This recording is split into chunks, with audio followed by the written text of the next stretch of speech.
Okay, let's get started. So it's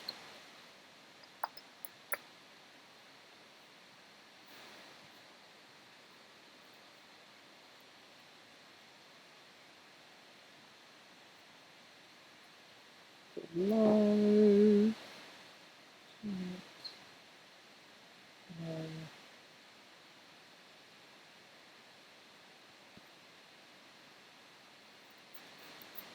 Live.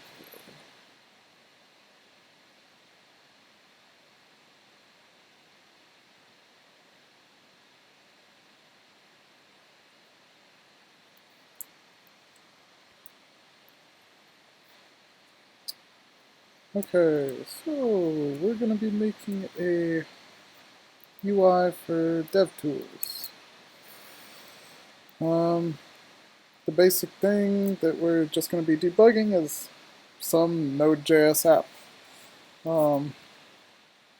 Here we have our kind of infinite loop that we're going to be dealing with. The basic idea is with the infinite loop, we're just going to, step through with the debugger, and that's going to be most of what we're doing for now. We shouldn't be doing anything fancy. Just kind of a continue button. Start. We're going to be putting it into Chrome here with some HTML. Hopefully it'll be pretty simple for the HTML bit. We're going to be talking over what's called the Chrome Devtools protocol. So Chrome Devtools has a specific protocol that they use, and Node supports it starting in 6.3. So, Node 4 is end of life. If you want to do this, you're going to need to use something newer. The Chrome Devtools protocol is actually based on an older protocol called the V8 protocol. And we're going to be using that just to show some stuff about the type of contents we're going to be sending back and forth. But yeah. So an overview of what we're going to be doing. We have our node process in blue over here. And we're going to be firing it up with the inspect command line flag. And then we're going to have our Devtools UI, which is going to live in the browser in all green. It's going to talk to the node process over a WebSocket.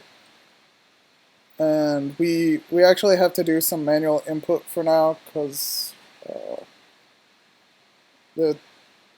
getting the actual URL of the WebSocket is a little bit time consuming, because we have to work around cores and things in not great ways. So we're just going to manually input it for now. And it's that thing in black. And you'll see it whenever you run your node application with -- inspect. So let's get started.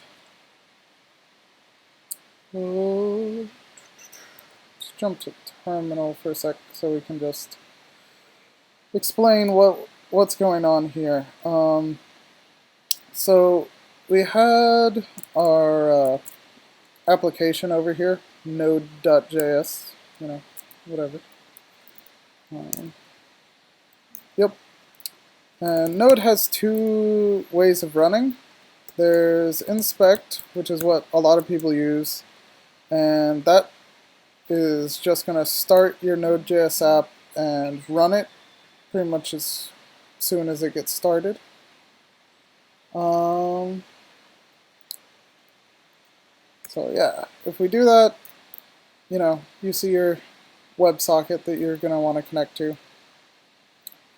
But if we do it with that infinite loop and the debugger statements, so debugger acts like a breakpoint.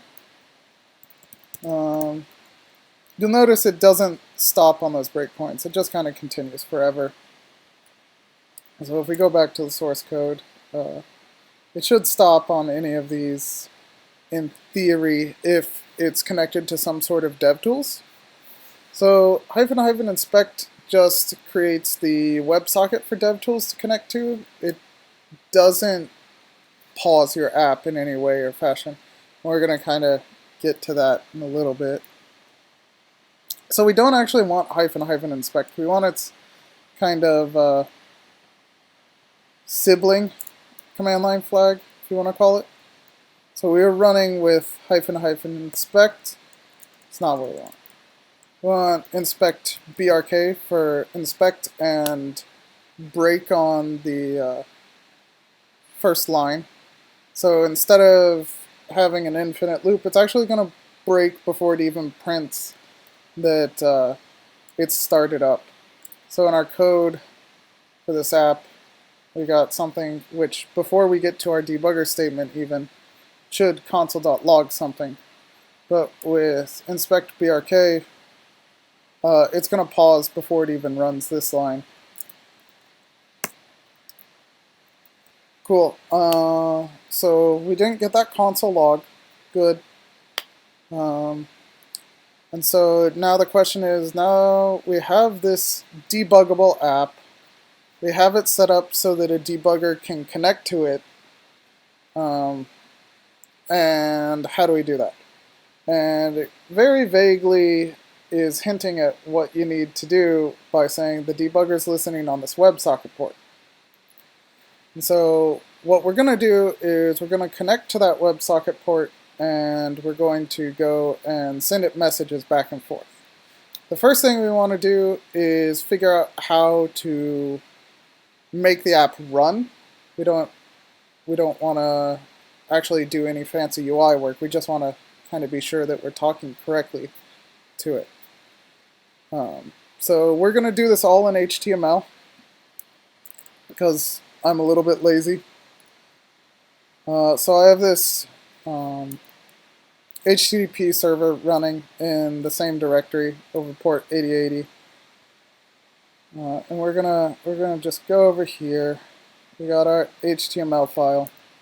And we're just gonna use some script foo to connect to it, and the laziest way I can do.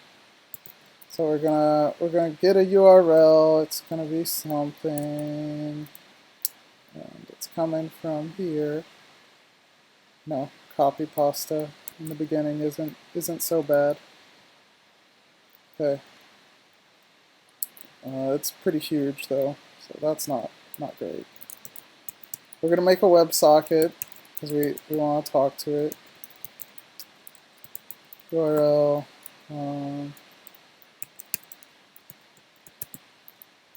You know what? I really like async await, and we're going to do our async iffy trick. I don't know if any of you have ever done this, but I love me some Venables. I am pretty much I'm not sure what I would say I am. I'm not someone who really respects specs, ironically. Great. I like to find interesting solutions and do them live. So like, if our WebSocket manages to open, I want to actually like fulfill this await. I don't really care about what it is, and that should be equal. We're not calling it. We're assigning it. So if we get an error, we're going to do that. We're going to clear our on error to be null again afterwards. So basically, I'm going to move this in here into our async iffy because we want to connect. Our await is going to take this thenable and call its fulfill and reject parameters here. And we're going to say if the WebSocket manages to open, continue down the iffy, otherwise, reject, which will cause it to throw an error, which will cause stuff to happen. I just want to know, did we connect? So, yeah. Probably. We'll probably connect. We'll see. Yeah. So let's hop on over to the browser for a second over here. We're at about blank. Yeah, that's not what I want. I want to jump over here. Yeah. Let's inspect. I'll close that tab. That's yeah.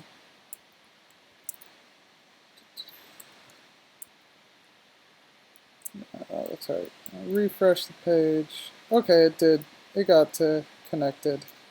Sweet. So if we go over to our console, you'll notice that the debugger still isn't really letting the program run. So we should probably look at the Devtools protocol, which we talked about earlier, and find out what command we need to do to get it to get started up. So yeah. Alright. Let's go over here. Devtools protocol. I actually know what we're looking for. Inside runtime, there are a few things that we should be doing. Most of these subsystems,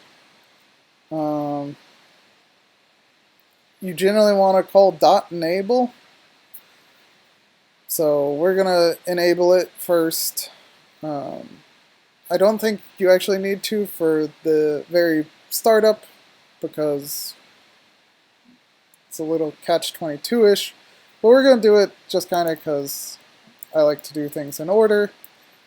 So we're going to first enable it, and that'll basically activate the rest of the subsystem and any edge cases that we couldn't handle already in that subsystem. And then there's a very specific thing. Yeah, so runtime has this command that basically tells the application, hey, if you're waiting for the debugger to connect for some reason, go ahead and just keep running wherever you are in your JavaScript. It's kind of like the continue button in Devtools. It's a little bit different than the continue button because it'll only do it if it's waiting for the debugger, and the continue button actually won't. The continue won't actually start up the process. So they're a little bit mutually exclusive, but very similar. So we're gonna do that. And so the question is, how do we actually send these commands down to the process from our WebSocket? Like I said earlier, the DevTools protocol is actually built on top of the V8 protocol. And so it's got the same wire format, pretty much. Wire format just means the strings of text you send over that WebSocket. And so if we go to this is Bugger V8 Client's wiki page documenting the protocol. There were some old docs for the V8 protocol. They don't seem to exist anymore as of sometime in the last year, or at least I can't find them again. But doesn't really matter. The wire protocol is pretty simple. You send JSON objects back and forth, and so you have requests, responses, and events. Everything has a sequence ID, so that means a request with a sequence ID of 2 wants a response with a sequence ID of 2. So it's not like an HTTP 1 pipeline. You can have multiple requests going and get responses out of order. Yeah. And then when we're actually sending what we're going to be doing, there are two parts of our request that we want to do. There's the command, which is just the string of the command we're going to invoke, and arguments, which is an object, you know, one of those dictionary objects that people see a lot. Yep. And so that's about it. For our little demo, we're pretty much only going to be sending requests and listening for events. So yeah, should be good, maybe. I don't know. I'm live coding this. It may be a train wreck. Hopefully not. So I'm just going to do some copy paste because, you know, that's always good. So WebSockets have this send thing. JavaScript now has other stuff. I'm going to use JSON stringify because I'm not supremely confident in everything I do, and I'd rather it do it for. So the command we wanted was something about, yeah, this one is too big for me to remember, and then there's also runtime.enable.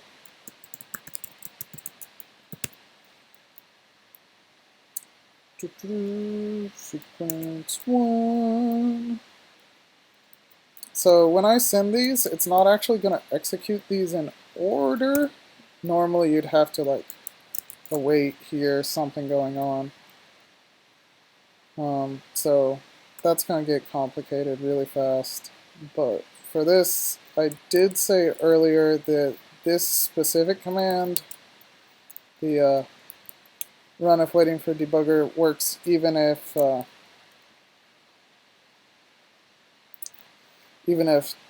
runtime hasn't been enabled yet.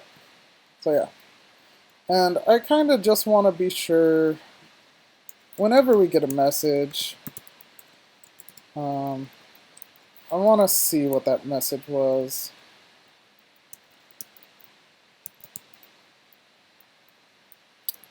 So I'm going to get message in.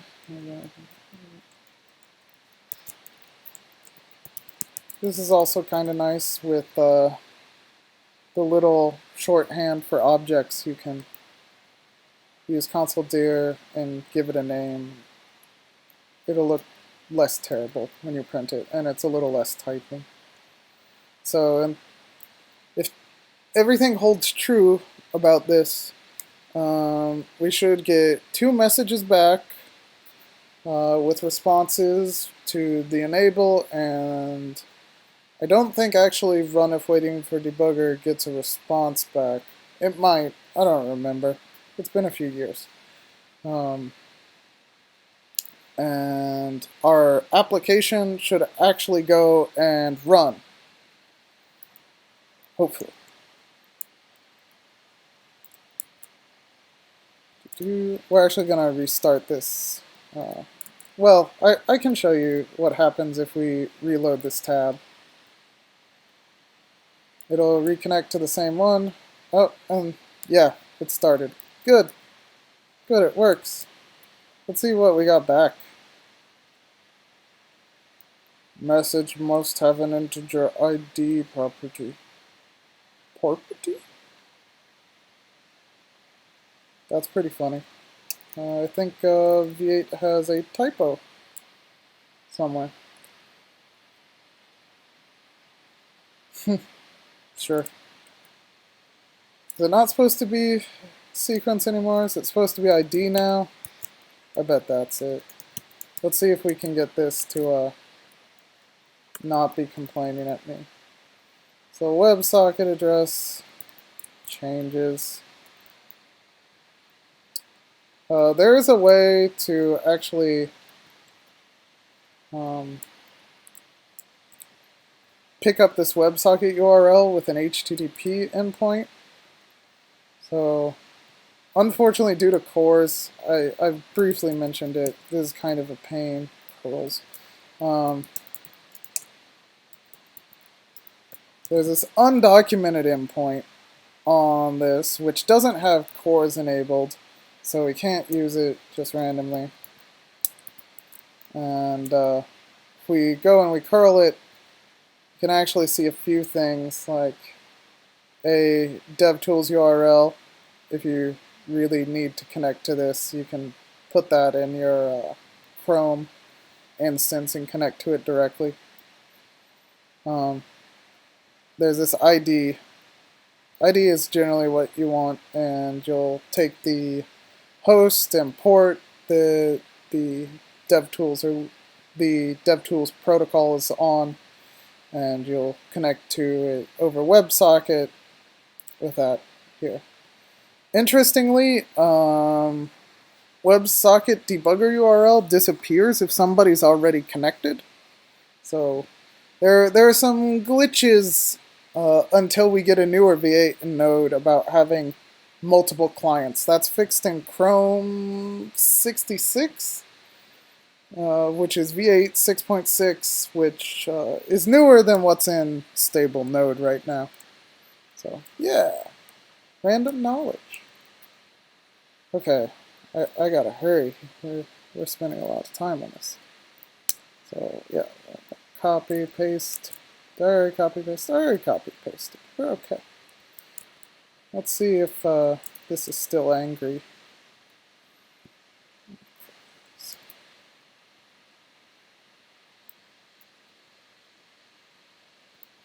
Oh, it changes everything.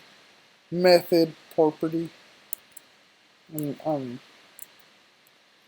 so it changed the names of things. That's good to know. I haven't complained about type yet, so we'll see how that goes. It's been so long since I actually integrated against these things that this is kind of interesting to me. Okay, let's go and let's actually refresh this page and see another error. Whoa, whoa! What's going on here? This is better. There's way more messages. There's way too many messages. Okay, we got some... Ah, here we are. Our ID1 got a result, so I guess enabling does get you a result. ID2 got a result. Yep, nice, nice. Okay, and this is the node process telling us that the runtime console API is called. And it gives us all the parameters to it. That's pretty nice. I don't really care that much, but that's pretty nice. Okay. So we got it running, and now we want it to respect breakpoints. So we actually need to use the debugger for a bit. So when we go back and we see this, we actually only want it to get to node started, and then we want it to pause. So yeah, we're actually going to need to put some eventing in here. Yep. And so we're going to take all this stuff we have over here, and we're going to turn it into promises. Yay! Well, kind of. We're going to turn it into thenibles. Yay! So let's have like a map, because we're going to be having a ton of requests. That's right, I didn't use parentheses. I do things in my own way. Async function, make request. We're going to accept some sort of grab bag of objects. OBJ, we're going to spread this OBJ. I don't really like starting with 0. ID plus, yeah.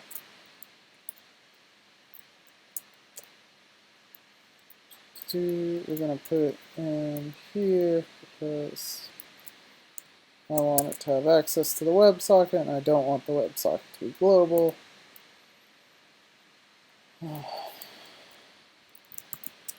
Is this?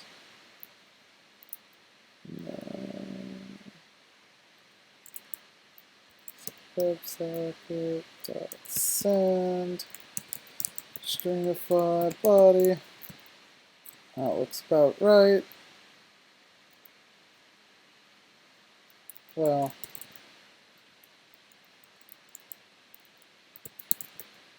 say next ID.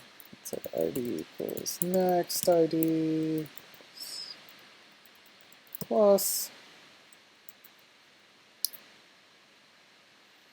So we're doing a few things here. Now I guess I request dot set ID to stuff.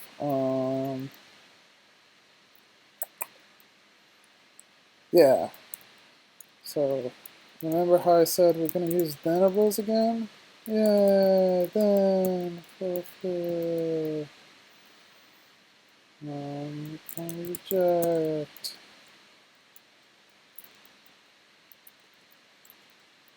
And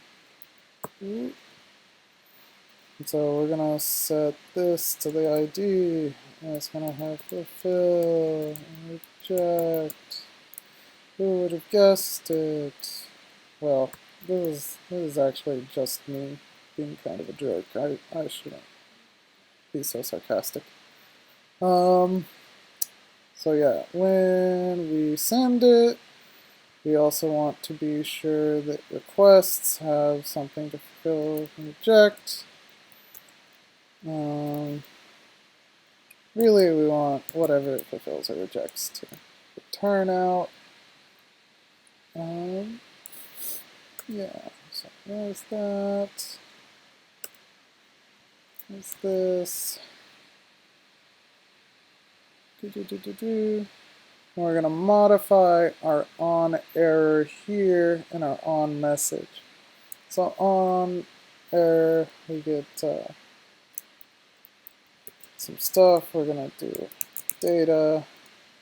We saw earlier in the inspector that data was a string, so we're going to JSON parse data. Well, no, WebSocket errors are they're just really bad because that's the connection error. The on message is where we detect if it's an error. And hopefully it's the same as it used to be. I was surprised about the ID and method thing. Maybe not. Hello, whoever's watching. I have this viewer count, I guess. Okay, so we're going to get our data, we're going to JSON parse it. And that actually is going to have some stuff in it. And it's going to be some kind of object. So if method and object, we're getting some sort of request to do something, else if error and object, else if, what was that? It's like result and object. Okay, else row new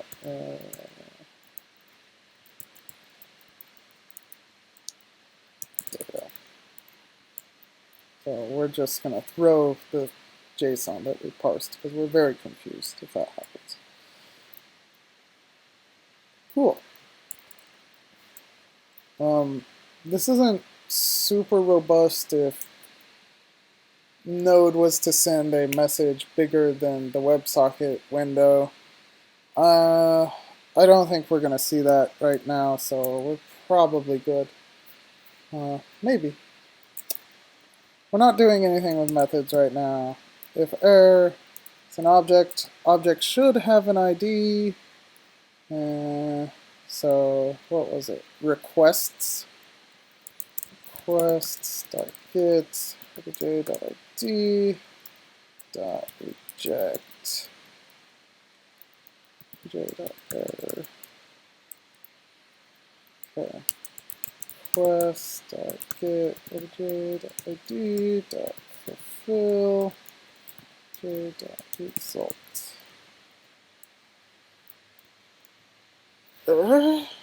It probably works. So whenever we get a message, we're going to be routing it somewhere. We're not handling when the server tells us it's doing something right now. And so we're gonna change this out. We also don't need to send type, I guess. So like this. Spread the object, throw on an ID, type request here. Okay.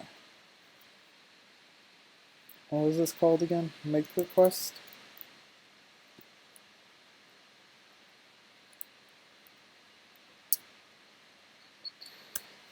Delete some stuff. Wait, make request. Here. Yeah. Let's do a little bit of cleanup. On in here. So, it should have these happen, and it should work from a tiny refactor. I say tiny, but really wasn't. So yeah, once we're connected from earlier, we're going to make those requests. Hopefully we wrote our make request function right. If not, it'll break. Yeah. So we're going to grab that WebSocket URL again, copy paste. I really wish there was an easier way to get around WebSockets and cores not working exactly the same without writing a full server, but what you gonna do? So I got that, this, let's refresh that page. And it should just go all crazy. Oh, it didn't go all crazy, so that's not good. I broke it, definitely broke it. So we get here, we definitely send it. Sending body. Where was this?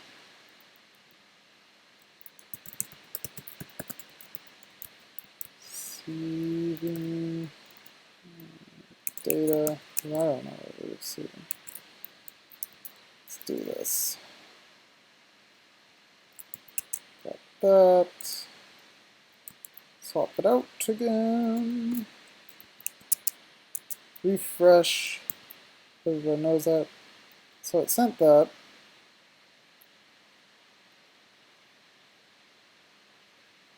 Oh, yeah, okay.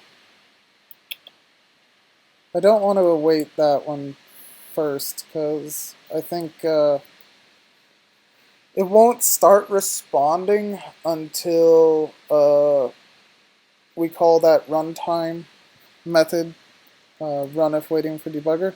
So we're actually going to hold off on this. We're going to call it first to make sure it runs before the run if waiting for debugger, but it's not actually going to be processed until afterwards. Sure. we just want to make sure it's queued up before we start running code. So we're going to make that request. Pause enabled runtime. It's this. We're going to wait afterward. Let's see if that fixes our little hiccup here. Hopefully. Maybe not. Hopefully. Should have everything queued up though. So going. Yeah, there we go. Okay, so we refactored it. It's less terrible now. Still pretty terrible, but we're live coding, so that's okay. We received all these stuff. So let's go, and I was talking earlier about using the debugger. Well, we're gonna actually use it. I'm gonna comment this out. Some people really like to delete their code when I normally would comment to that. So the debugger is how we actually pause JavaScript and set breakpoints, that kind of stuff. It's also what we're going to be using to do things when the debugger statement is hit. So when the debugger statement is encountered, it's treated as a breakpoint.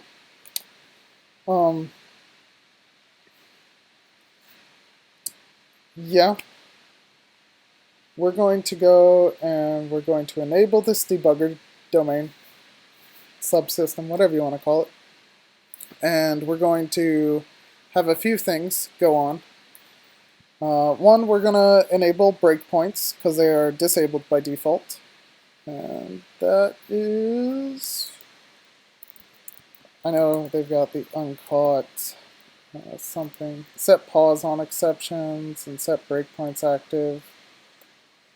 Yeah, I think it's set pause on exceptions. No, enabling the debugger activates the debugger statement. That's right.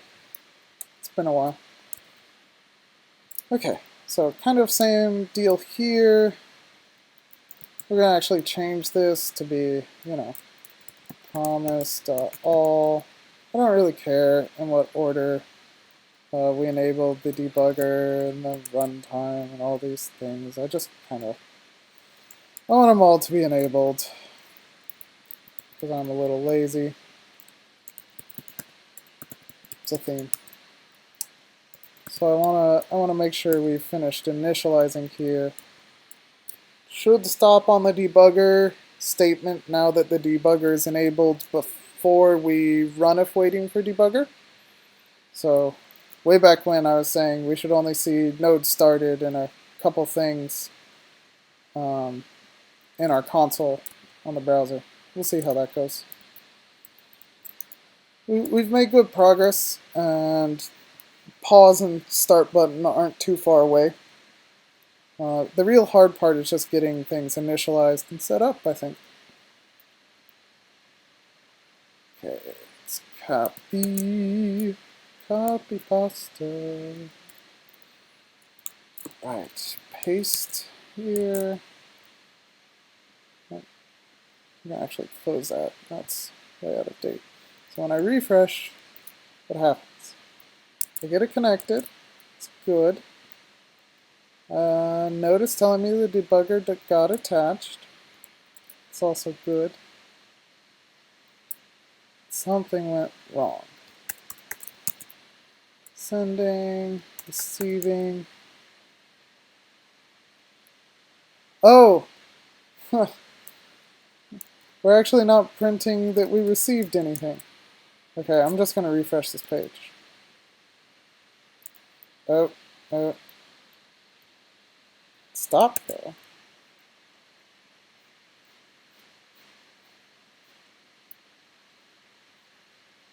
Wait, why did it stop there? Did you... I guess that's when the debugger message got processed, which is a little later than I hoped it would.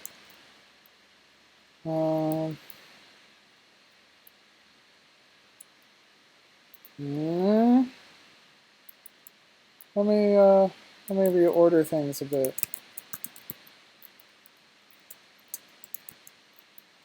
Oh, I still have that promised at all. That's okay. We're gonna move the debugger.enable out, and we're actually gonna put a debugger.pause. Is it .pause? Yeah, .pause. Let's see if that does it.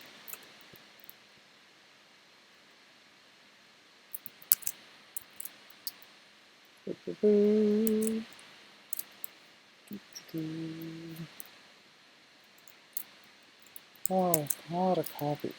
Pasting. There we go. We refresh. Get connected.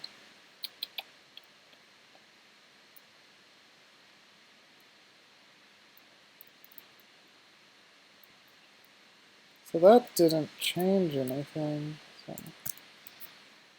that's fun. Let's put it here. I still want it to run before it gets down to here. I'm putting it in the queue first.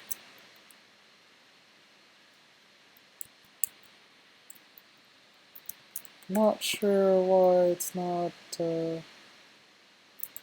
properly being picked up. That's the question. Sure.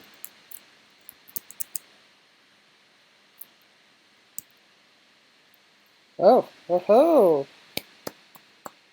That did it!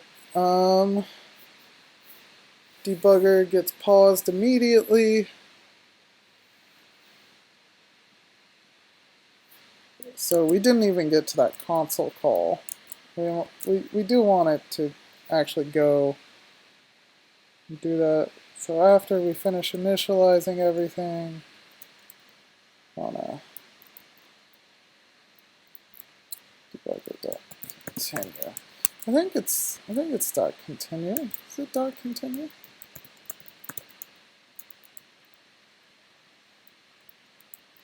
Step.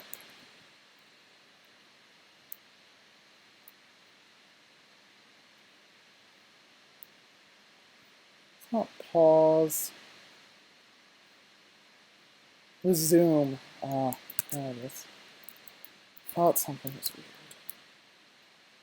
So we're gonna go. Again, go and do this. And it should get to our debugger statement now that we figured out what was wrong earlier.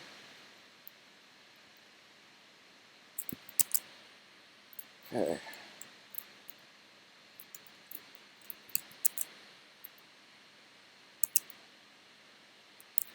Okay. Let's see if we get to that console statement.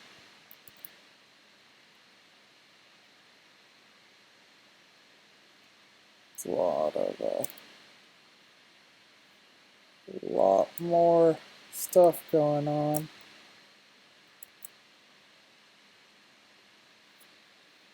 Debugger resumed. We got a bunch of scripts being parsed, you know, node internals going on. Scripts parsed. Oh my gosh. So many of them. We'll get there. What? Oh, here we go. Paused. Location.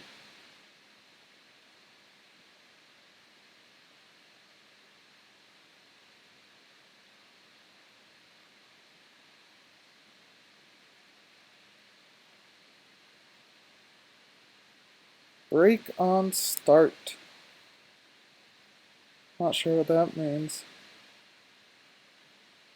Also, these really should be, we should really be dumping the object. I don't know why we're doing that. Makes it very hard to read. So it had a break on start.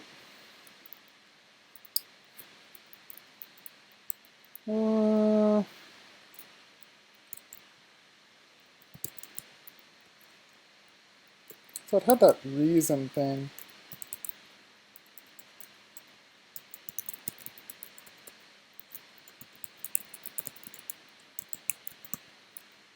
I'm just going to put an infinite loop here.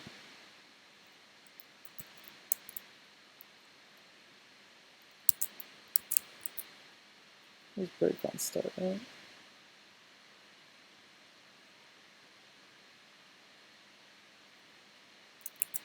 Oh, that brings up a good point. We actually haven't used the return value of this before. And so what are we fulfilling with? Okay, we are filling with the result. So we should be fine. That's okay. Hope it's okay.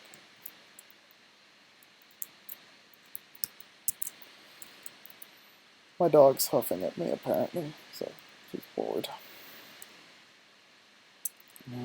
We're running, aren't we? Yeah, we're running.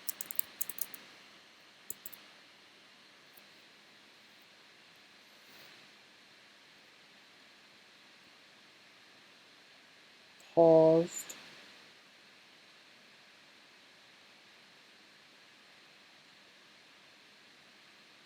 Oh, it's inside params.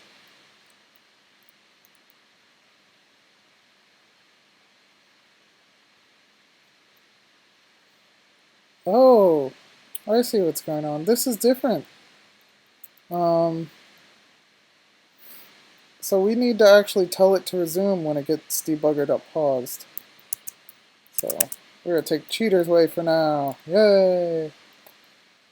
If other dot method equals paused. We're not actually using the return value, so let's make it async.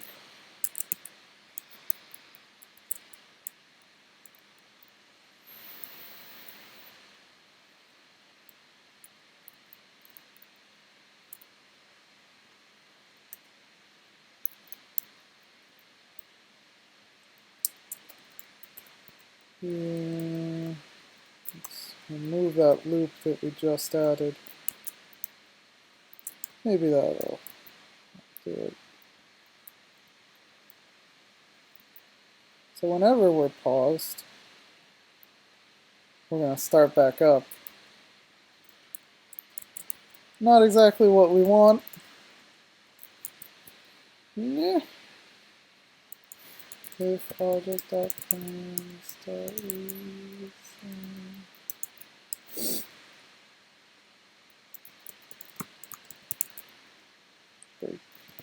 Start again. We're not going to do any of this break on start pausing. Not dealing with this. Maybe you would. Whoever listens to this, but got things to do.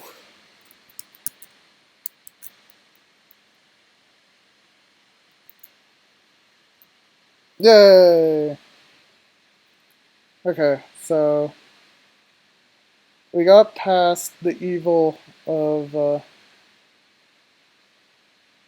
break on start. We resumed, which is notification. Then we got paused again by that debugger. Reason is other. It's a little interesting. Maybe. Here we see the console API called, so we should see that first console. Yeah, there it is. Node started, which, there it is. So we got the debugger hooked up, running, everything, and continuing all the way to here. So let's actually make a UI now that we have it talking. So what should our UI do? I think just a pause and play button is really what we're going to do for now. Maybe. So we have this pretty huge script thing going on. Take a breather from that. And we're going to have an image, because we can do that. I have a button with an image in it.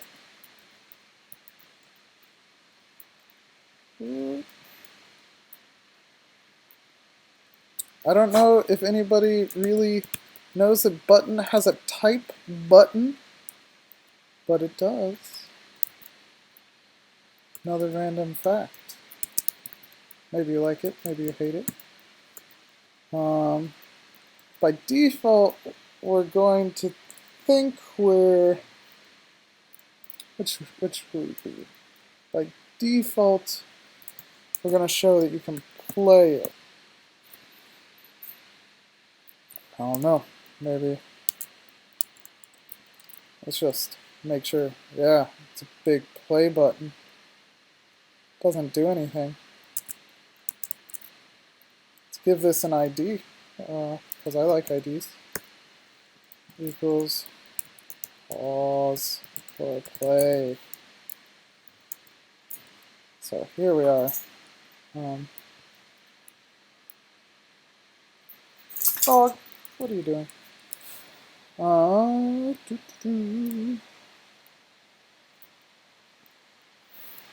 So debugger.paused. We're going to take our, what is it? Pause or play, because it's now global because we gave it an ID. On click, we're going to say message, or send message, isn't it? Send request? Make request. We're going to make a request to pause and resume. So we're going to request that it resumes because it's currently paused. So result. So we're going to try to do that. If it is .resumed, what was the name of that thing? Resumed? Yeah. No params? Okay. If it's been resumed, we're going to send a message .pause, right? Yeah, .pause. Okay.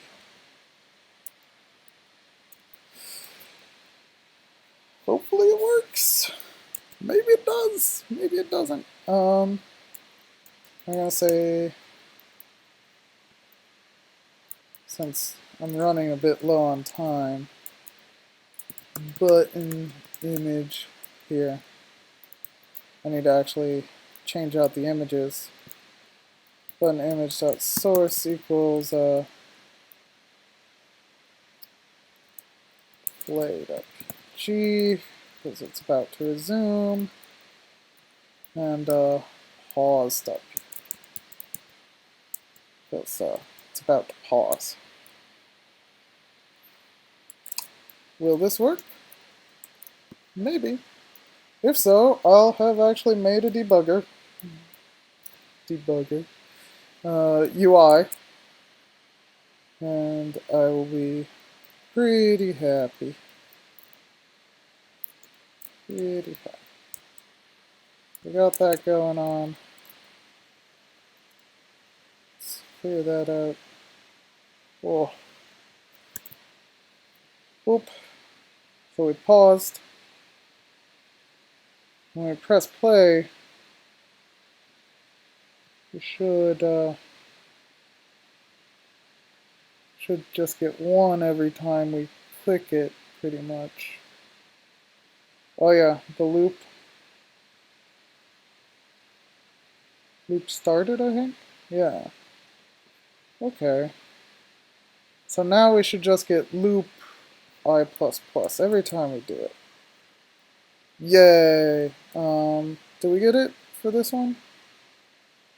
Got 2 args, loop and 0. So next should be loop and 1.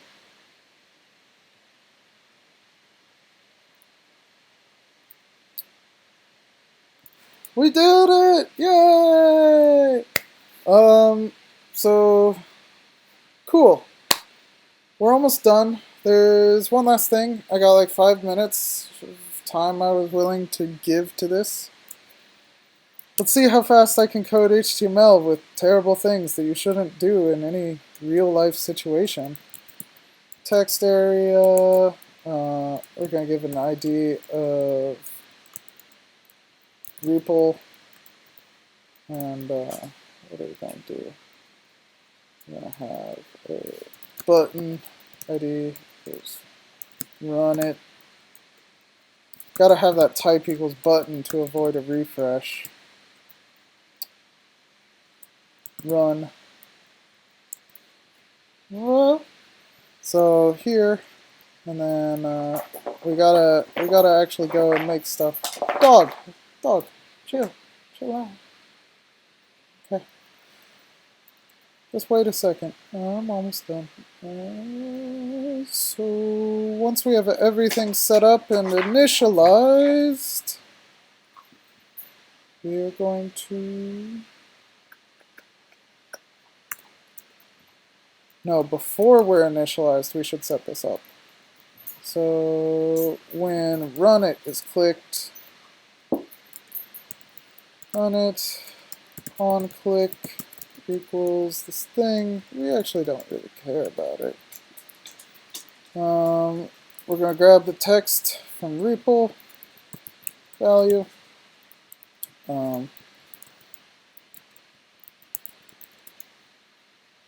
Add a filter in 3 and scroll box output.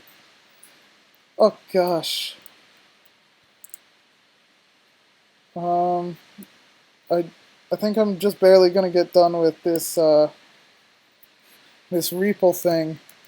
Yeah, like. But it's a good exercise. Maybe I'll do it later. So REPL value. There's a method we haven't used yet. And we're just going to replace REPL.value with the result of this thing.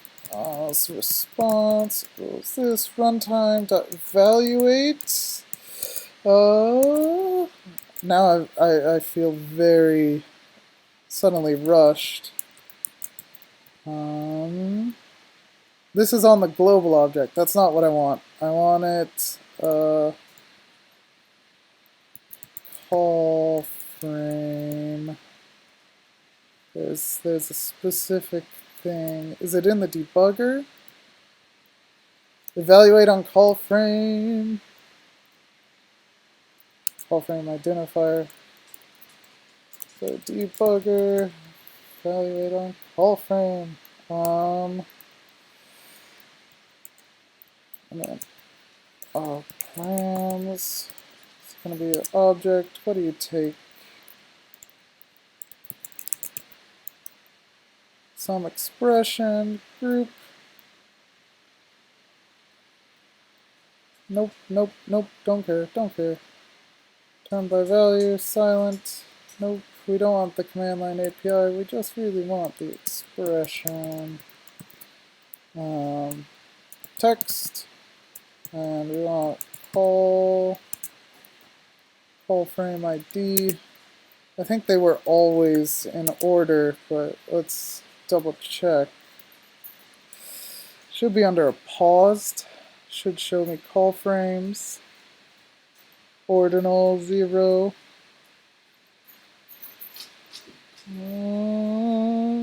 Yeah, 0 looks to be the one we want. Now we're going to take that. What are you going to return? The result is a remote object. Bump. That would take a long time. Remote objects are... I think we can actually say return by value, though. And that'll just give us a JSON object. Yeah, return by value. Return by value, true. And the value will be response. Dot result. Maybe it works. Maybe it doesn't. Who knows?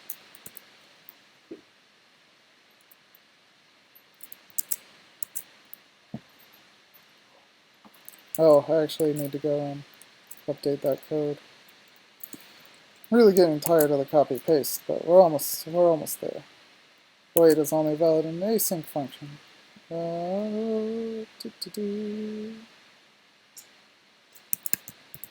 Sync. Oop. Here we go. Process. What does it do? Call frame ID, string value expected. 0. What was this? It doesn't actually give me. Well, this has been consistent. That's not what I wanted. I see my dog is very upset. Midna, chill. Whoa. Don't want that. Let's reconnect. Boop, boop, boop. Object reference change too long. Process.versions. Let's try that. Oh, yes! I got something. What was the result? Type object. We did it! Okay, that's not entirely what I was expecting. But okay, it's result.value. Result.value. So we go process.versions.v8. Yeah! Whew.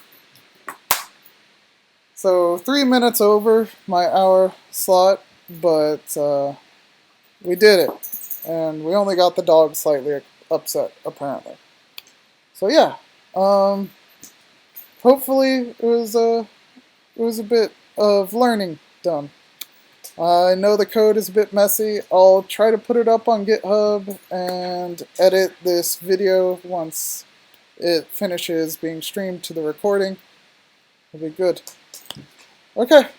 Alright, everybody. Bye.